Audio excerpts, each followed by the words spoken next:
एक पात्र में जल और दूध ले लीजिए। शुक्रवार का दिन। तो कहोगे गुरुजी ये कथा कहां से निकाल के लाए हो? तो विष्णु पुराण में से आप उसको स्मरण कर सकते। काय में से? विष्णु पुराण में से। एक पात्र में देसी गाय का दूध, जल उसमें रखकर, और आपके अगर लड्डू गोपाल हो, यदि आपके घर में ठाकुर जी हो, लड्डू गोपाल हो, विष्णु जी का कोई स्वरूप हो, श्री हरि का कोई स्वरूप हो, तो उस पर शुक्रवार के दिन आप संध्या के समय पर दुर्वा डालकर उस दुर्वा से अगर लक्ष्मी जी के नामों का 108 बार उच्चारण कर कर, घी का दिया लगाकर, कैसर के चावल साथ में रखकर केवल उस जल का और दूध का मात्र छींटा देते हो, तो उसके घर में कभी लक्ष्मी की कमी नहीं आ सकती, संपदा बढ़ती चली जाती है। 108 बार लक्ष्मी के नाम का मात्र उच्चारण कर लेने पर, भगवान विष्णु के चरणारविंद पर, भगवान विष्णु के चरणों पर केवल उस दुर्वा का, जल का, दूध का सिंचन कर देने से भी लक्ष्मी की वृद्धि होती है। लक्ष्मी दुर्वा बढ़ती है। और दुर्वा का एक बहुत सुंदर गुण है महाराज, बहुत सुंदर गुण है दुर्वा का। जहां पर उसके भीतर गांठ आती है ना, वहां से 2 रास्ते बना देती है। बोलो बनाती कि नहीं बनाती? कभी दुर्वा देखी होगी आपने। जहां गांठ आई वहां 2 रास्ते बनाएगी, फिर गांठ आई फिर 2 रास्ते बनाएगी, फिर गांठ आई फिर 2 रास्ते बनाएगी। दुर्वा का क्रम ऐसा है कि हम भगवान को दुर्वा क्यों देते हैं, उसका कारण यह है कि मान लो हे परमात्मा, हे शंभु, हे गणेश, हे प्रभु नारायण, अगर मान लो मेरा एक रास्ता चलते चलते गांठ पड़ जाए, एक रास्ता मेरा बंद हो जाए, तो वहां से मेरे दूसरे रास्ते खोल देना। इसलिए दुर्वा भगवान को समर्पित करी जाती है। दुर्वा को समर्पित करने का क्रम ही यही है कि मेरे मार्ग खुल जाए, मेरी राह खुल जाए, मेरा मार्ग चारों तरफ खुलता चले। दुर्वा नीचे की ओर चलते चलते मार्ग खोलती चली जाती है।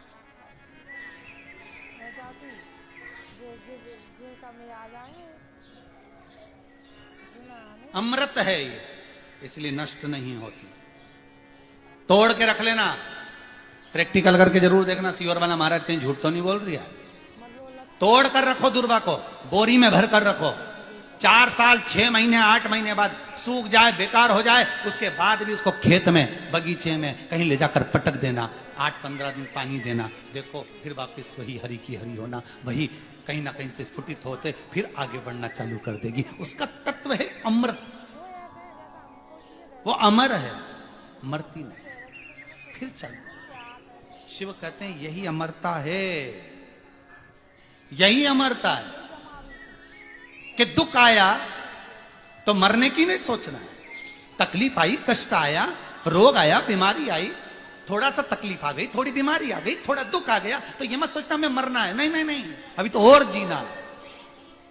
तो किस लिए जीना है? कोई कहेगा इसको कहीं आसक्तियां होंगी, घर की, परिवार की, कुटुंब की, कबीले की, इसलिए जीना चाहती है, इसलिए जीना चाहता। नहीं, आसक्ति एक रखना कि मैं जीना इसलिए चाहता हूं, मैं और जीना चाहती हूं, इसलिए चाहती हूं कि अब मैं भगवान का भजन करना चाहती हूं। अभी तक मैंने परिवार, कुटुंब, कबीले, संसार के लिए करा, अब जितनी जिंदगी दी उस मालिक ने, अब मैं उसका भजन करूं। दुर्वा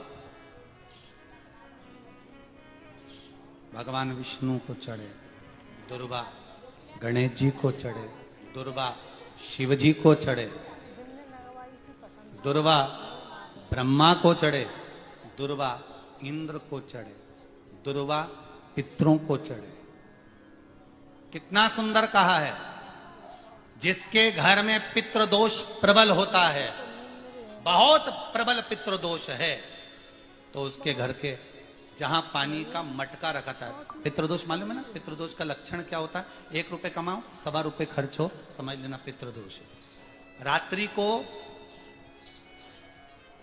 सो गए तुम, बड़े चक नींद आ गई तुमको, बहुत प्रेम से सो गए, सोने के 1.5 घंटे या 2 घंटे बाद तुम्हारी नींद खुल जाए और कम से कम आधे घंटे तक तुमको भूख लग रही हो, समझ लेना पितृदोष। सोकर उठने के बाद में जैसे ही 1-2 घंटे की नींद हो गई और अचानक नींद खुल गई और तुम्हें भूख लग रही है, भूख लग रही है, प्यास लग रही है बहुत तेज, अभी सोए हो, 1.5 घंटा ही हुआ, 2 घंटा ही, भूख लगने लगी, बहुत तेज भूख लग रही है, समझ लेना पितृदोष। पितृ भूखे भोजन की याचना कर रहे हैं, भोजन की याचना। सोने के बाद तत्काल नींद खुले 2 घंटे के बाद भूख लगे, उसका भी एक समय बताया है महाराज ब्रह्मवर्ता पुराण के अंतर्गत कि रात्रि को सोने के बाद में 1 घंटे की नींद हो जाए और उसके बाद में 2 घंटे के अंदर वापिस नींद खुल जाए और भूख लगने लगे तो समझ लो पितृ भूखे हैं, भोजन मांग रहे, अन्न मांग रहे, पितृ दोष है।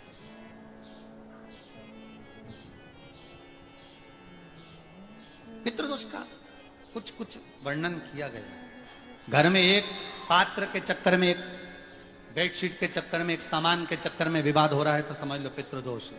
1 रुपया कमाया, सवा खर्च हो रहा है, पितृदोष है।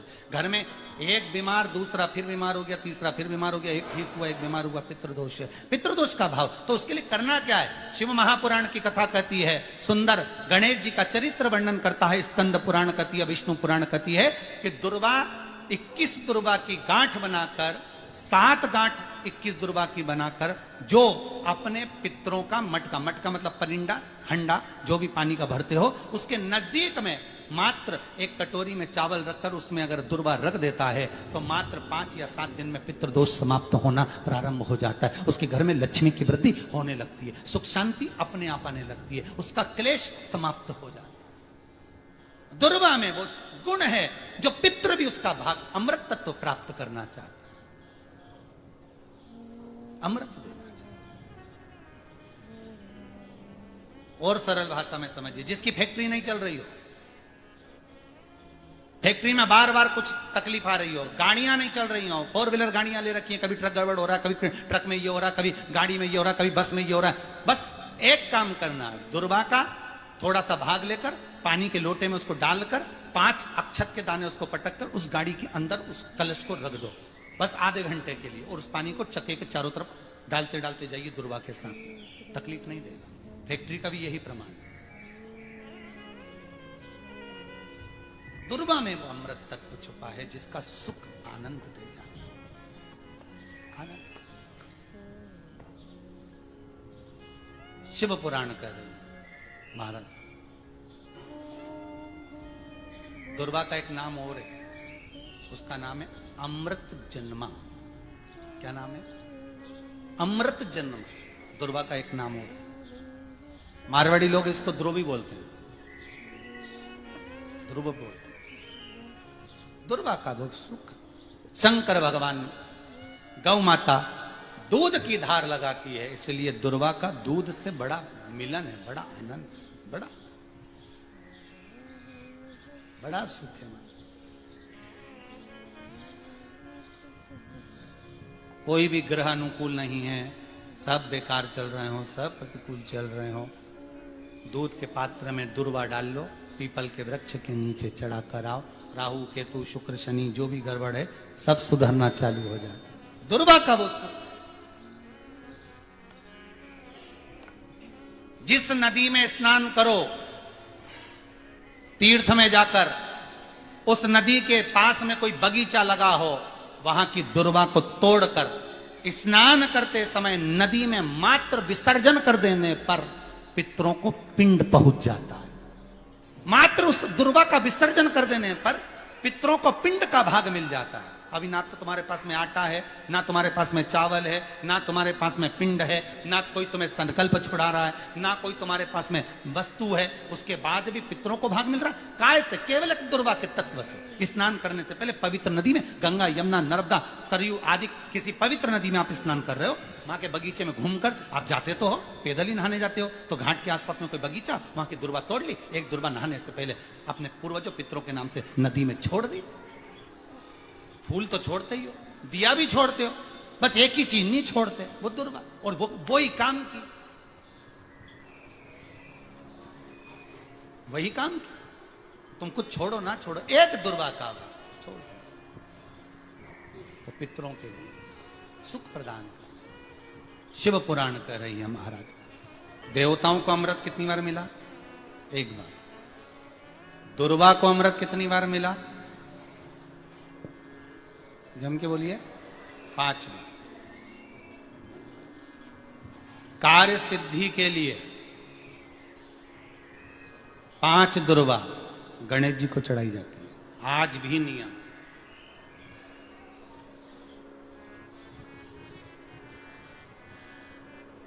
कभी आपको मौका मिला हो और आपने रावण संहिता पढ़ी हो। कौन सी संहिता? रावण संहिता। क्योंकि रावण शिव का उपासक था, भजन करने वाला था। शिव तांडव स्तोत्र आज भी लोग रावण का एक आनंद में पढ़ते। तो शिव का उपासक है रावण, शंकर का उपासक, विद्वान भी था, ज्ञानवान भी था। वो तो देवता के हाथ से मरना था उसको, इसलिए उसने मांगा ही यही था। जो मांगा वो मिला। तो रावण संहिता अगर किसी ने पढ़ी हो तो उसको मालूम होगा, रावण संहिता में 4 तरह के तिलक का महत्व बताया। कितने तिलक? 4। उन 4 तिलक में सर्वश्रेष्ठ तिलक रावण बताता है। एक तिलक सर्वश्रेष्ठ है, वो है दुर्वा। जो दुर्वा होती है, उस दुर्वा को जलाकर उसकी भस्म तैयार कर उसमें गाय का, श्वेत गाय, कौन सी गाय? सफेद।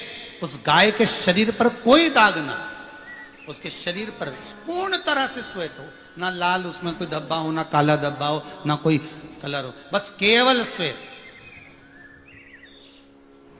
रावण संहिता में 4 तरह के तिलक का प्रमाण दिया। तो एक तिलक रावण संहिता में वर्णन आया, एक तिलक का जो व्याख्यान वर्णन किया गया, उसमें दुर्वा को जलाकर राख कर भस्म बनाकर उसमें गाय का घी, देसी गाय का घी मिलाकर और उसका बिंदी, उसका तिलक मस्तक पर लगाकर या नैनों में सुरमा लगाकर जो व्यक्ति जिस किसी से मिले वो उसका हो जाता।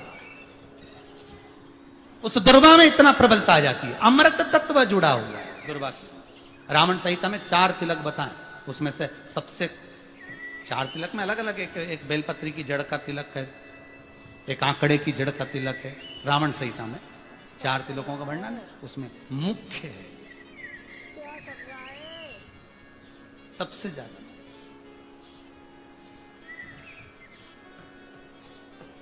हम तो कहेंगे, अगर मान लो जैसे तो नौकरी करने जाओ, सर्विस करने जाओ तो आंख में काजल लगा कर जा नहीं सकते, नहीं तो लोग ही कह देंगे कहां से आया है। मालूम पड़े तुम नौकरी के लिए इंटरव्यू देने जाओ और आंखों में काजल लगा के चले जाओ, तो फिर भी एक प्रयास करना, फिर भी एक प्रयास करना, उस दुर्वा का जो काजल बनाओ, मूछे हो, दाढ़ी हो, कहीं कहीं पर भी उसकी एक बिंदी लगाकर चले जाओ, वो असर करेगी और आपको वो जॉब मिल ही जाएगा, ये पक्का है। उसमें आकर्षण होता है। दुर्वा आकर्षण का केंद्र करती है। आपको कभी आपके नयनों में दर्द हो रहा हो, जलन हो रही हो, तो आप दुर्वा, हरी भरी जहां दुर्वा हो वहां थोड़ी देर चलने का प्रयास करिएगा, आपके नेत्रों का विकार समाप्त हो जाएगा। दुर्वा में वो एक सुख है, वो अमृत छुपा हुआ, और एक बार का अमृत नहीं, 5 बार का अमृत दुर्वा के।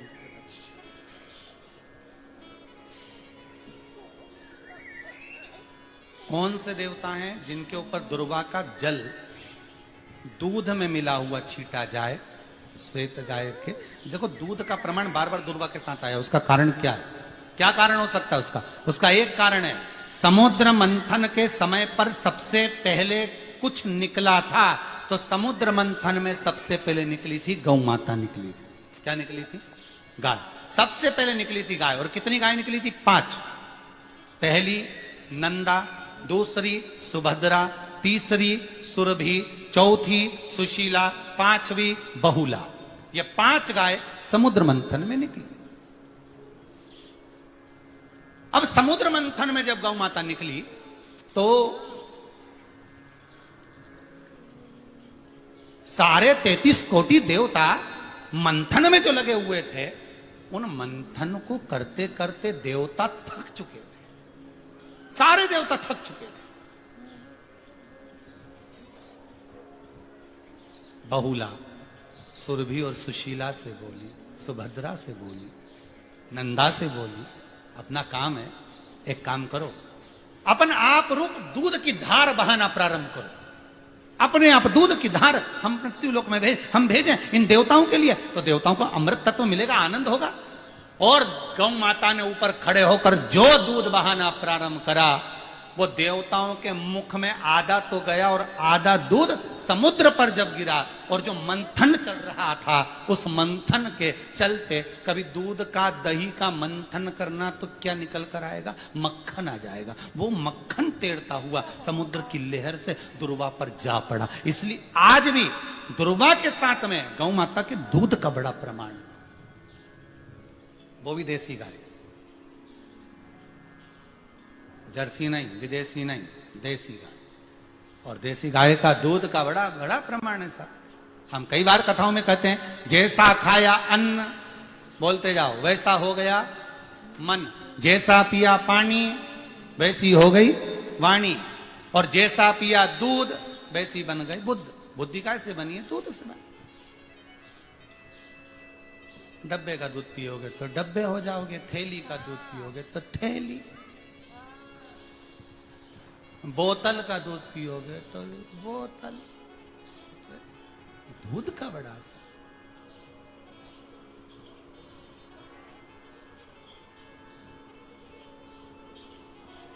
गौ माता के दूध का कहा, एक पात्र में जल और दूध ले लीजिए, शुक्रवार का दिन। तो कहोगे गुरुजी ये कथा कहां से निकाल के लाए हो? तो विष्णु पुराण में से आप उसको स्मरण कर सकते हैं। काय में से? विष्णु पुराण में से। एक पात्र में देसी गाय का दूध, जल उसमें रखकर, और आपके अगर लड्डू गोपाल हो, यदि आपके घर में ठाकुर जी हो, लड्डू गोपाल हो, विष्णु जी का कोई स्वरूप हो, श्री हरि का कोई स्वरूप हो, तो उस पर शुक्रवार के दिन आप संध्या के समय पर दुर्वा डालकर, उस दुर्वा से अगर लक्ष्मी जी के नामों का 108 बार उच्चारण कर कर, घी का दिया लगाकर, कैसर के चावल साथ में रखकर, केवल उस जल का और दूध का मात्र छींटा देते हो, तो उसके घर में कभी लक्ष्मी की कमी नहीं आ सकती, संपदा बढ़ती चली जाती है। 108 बार लक्ष्मी के नाम का मात्र उच्चारण कर लेने पर, भगवान विष्णु के चरणारविंद पर, भगवान विष्णु के चरणों पर केवल उस दुर्वा का जल का दूध का सिंचन कर देने से भी लक्ष्मी की वृद्धि होती है। लक्ष्मी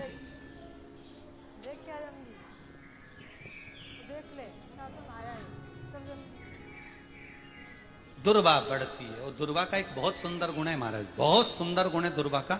जहां पर उसके भीतर गांठ आती है ना, वहां से 2 रास्ते बना देती है। बोलो बनाती कि नहीं बनाती? कभी दुर्वा देखी होगी आपने। जहां गांठ आई वहां 2 रास्ते बनाएगी, फिर गांठ आई फिर 2 रास्ते बनाएगी, फिर गांठ आई फिर 2 रास्ते बनाएगी।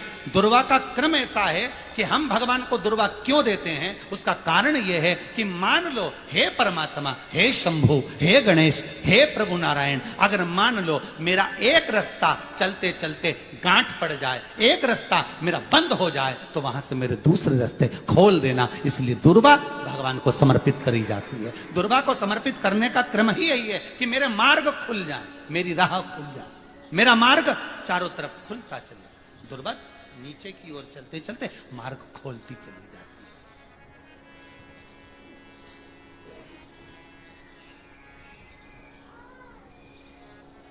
अमृत है ये, इसलिए नष्ट नहीं होती।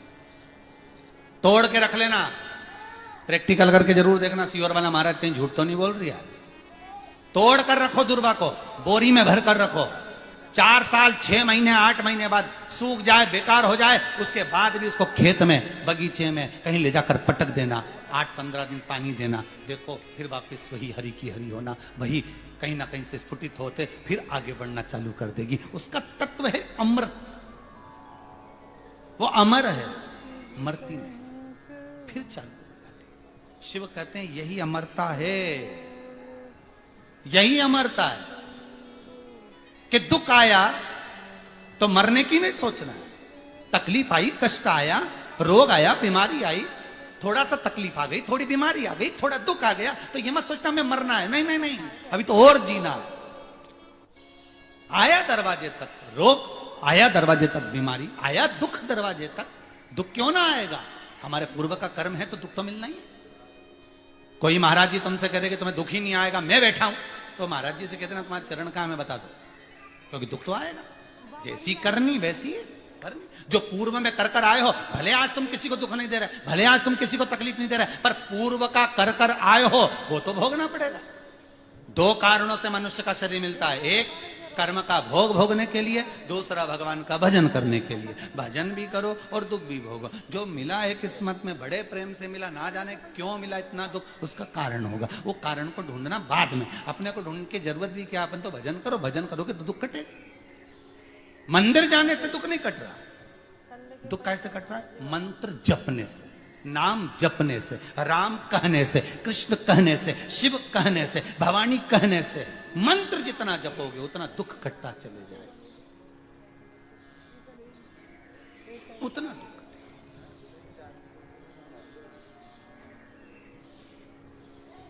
भोला सब दुख काटो, ओ भोला